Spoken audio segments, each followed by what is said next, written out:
किस्मत वालों को मिलता बेटी बेटों का, किस्मत वालों को मिलता बेटी बेटों का।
रो करके मैया सुनीति ने जवाब दिया है, महाराज मेरी किस्मत में भगवान ने पता नहीं क्या लिखा है। अरे लड़का नहीं तो लड़की ही दे देता, जो आज हमारे आंगन में एक संतान का सुख प्राप्त हो जाता। और तानबाद रो करके कहने लगे, आंखों में आंसू भर के, प्रिय क्या आपको क्या लगता है कि हम नहीं चाहते कि हमारे आंगन में कोई अच्छी सी संतान हो जिससे हम अपने बाहों में लेकर के खिला सके। जवाब दिया है रानी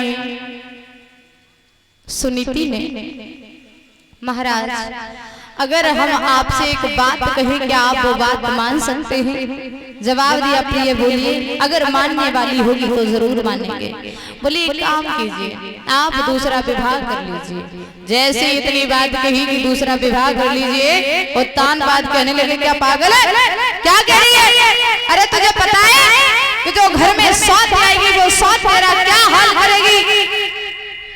देवी मेरी बात सुनो, जिस घर में दो रानियां होती हैं उस घर में दो नालियां भी हो जाती हैं, इसलिए आप सब कुछ कीजिए लेकिन दूसरा विवाह मेरा ना करवाइए। और दादा एक बात सत्य है कि जिस घर में दो रानियां हैं उस घर में दो नालियां भी हो जाती हैं। एक सेठ जी रहे दादा, खूब पैसे वाले उनके दुई ब्याह भरे और कछु दिन तक तो दोनों स्त्रियों में बड़ा ही प्रेम भाव रहा, बहुत अच्छे से रही। लेकिन कुछ दिनों के बाद महाराज दोनों में लड़ाई होने लगी और जब लड़ाई होने लगी तो सेठ जी पैसा वाले हते जवाब दो इनको रोजीना को कलेश कैसे तो मिटे, तो दोनों स्त्रियों को अलग अलग कर दिया। भगवान की कृपा से महाराज 2 मंजिल मकान बनो रहे।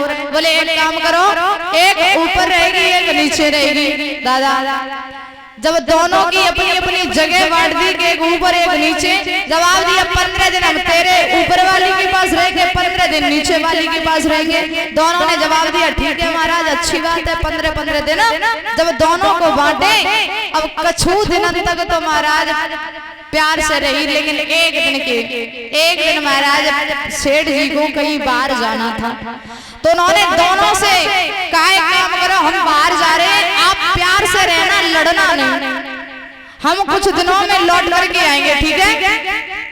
दोनों ने जवाब दिया महाराज जाओ, हम नहीं लड़ेंगे। और सेठ जी घर से बाहर चले गए। दादा कुछ दिनों के बाद 4-10 दिन लग गए सेठ जी को आए हुए। अब जैसे सेठ जी घरे आए तो महाराज जी भूल गए कि हमारा नंबर कौन सी वाली के पास है, तो ऊपर वाली के पास या नीचे वाली के पास। अब आंगन में ठाड़े सोच विचार कर रहे। अब थोड़ी देर तो ठाड़े रहे सोची शायद ऊपर वाले के पास नंबर होगा। तो पहले बांस की सीढ़ियां चलती थी जिससे हमारा आप नसैनी कहते हैं, वो नसैनी रखी थी। जैसे ही नसैनी पे महाराज सेठ जी चढ़े ऊपर जाने के लिए तो नीचे वाली में गोड़ पकड़ ले, नंबर हमारे पास है, नीचे आ जाए नीचे। अब बोले देवी जी चिल्लाए काय आए रहे, नीचे ही आए रहे। अब सेठ जी की भगवान की कृपा से इतनी लंबी छुट्टी आ रही, जैसे वे नीचे उतरे ऊपर वाली छुट्टियां पकड़ ली। बोले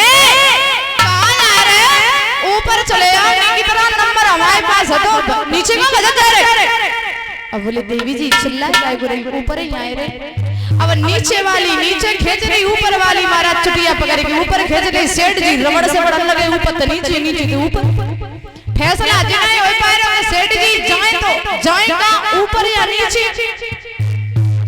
अब बहुत समय हो गया, सुबह से शाम हो गई, शाम से महाराज रात वही रात में सेठ जी घरे चोर घुसे। मुझे चोर चोरी करना है तो उन्हें दादा देखो सेठ जी रबड़ से बड़े रहे, ऊपर तो नीचे, नीचे तो ऊपर। लेकिन फैसला नहीं हो पा रहा कि सेठ जी जाए कहाँ। चोर ने जवाब बोले रुक जा भैया, जिस सेठ जी को देख ले बा हुई करो।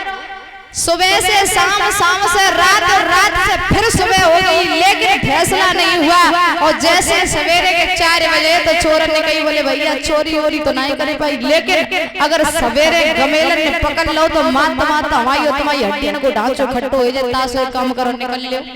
जैसे निकलवे का चोर आगे बढ़े तो एक पैर चोर का बाल्टी में लग गया, और जैसे बाल्टी में लगा तो चोर गिर पड़ा। अब सेठ जी ने जवाब दो देवी जी अब तो छोड़ दे, 24 घंटा के ऊपर हुए तो हमारी चुटिया को छोटा बनाई दे रही होगी, एक काम करो मैं छोड़ दे। अब दादा जैसे जब बात कही तो छोड़ दे, तो ऊपर वाली ने ऊपर तो छोड़ो, नीचे वाली ने नीचे तो छोड़ो। माइनस है से चोर के ऊपर आएगी सेठ जी गिरे। अब चोर के ऊपर आएगी जब सेठ जी गिरे तो और तो भाग गए, एक पकड़ लो। बोले क्या करना है थे, चोरी करना है, को आओ संगे और मित्र आए संगे, चलो थाने। पुलिस आई, थाने में ले गए। अब थाने में पुलिस वाले ने पूछी जब दाव सेठ जी ने सजा का दे, बोले कोई सजा नहीं, हमारी तरफ से 2 ब्याह करवाए दे। जैसी जब बात कही कि दूध ब्याह करवाए दे, चोरन ने हाथ जोड़े बोले भैया जिंदगी भर चक्की पी सकते लेकिन 2 ब्याह जिंदगी में नहीं करेंगे। अरे शाम से देख रहे हैं सेठ जी रबड़ से बड़े रहे, 2 ब्याह करें तो कोई फायदा नहीं है। वही बात महाराज तान बात समझा रहे हैं कि जिस घर में 2 रानियां उस घर में 2 नालियां भी हो जाती है। रानी हम शादी नहीं कर सकते, आज जब मना कर रहे हैं महाराज उत्तानपाद हम शादी नहीं कर सकते, तो रानी रो के बोली महाराज मेरी बात सुनो।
योग्य सुनीति ने जवाब दिया, बोले महाराज शादी तो आपको करनी होगी। अरे मेरी कोख से किसी ने जन्म नहीं लिया, हो सकता है हमारी स्वाद के गर्भ से कोई बालक पैदा हो जाए जिससे तुम्हारा ये वंश की बेल आगे उड़ जाए। महाराज मेरी एक बात मानो, शादी कर लीजिए। जैसे इतनी बात कही, आज मजबूर कर दिया है राजा उत्तानपाद को रानी ने, और जब उत्तानपाद मजबूर हुए तो शादी करने के लिए तैयार हुए। एक सुरुचि नाम की कन्या के साथ में विवाह किया है महाराज, और जैसे ही विवाह किया है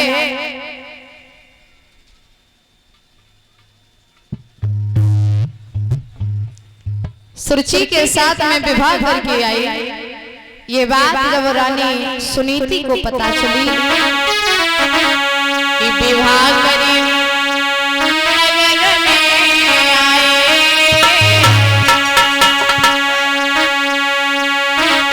विवाह करी नगर में आए और खुशी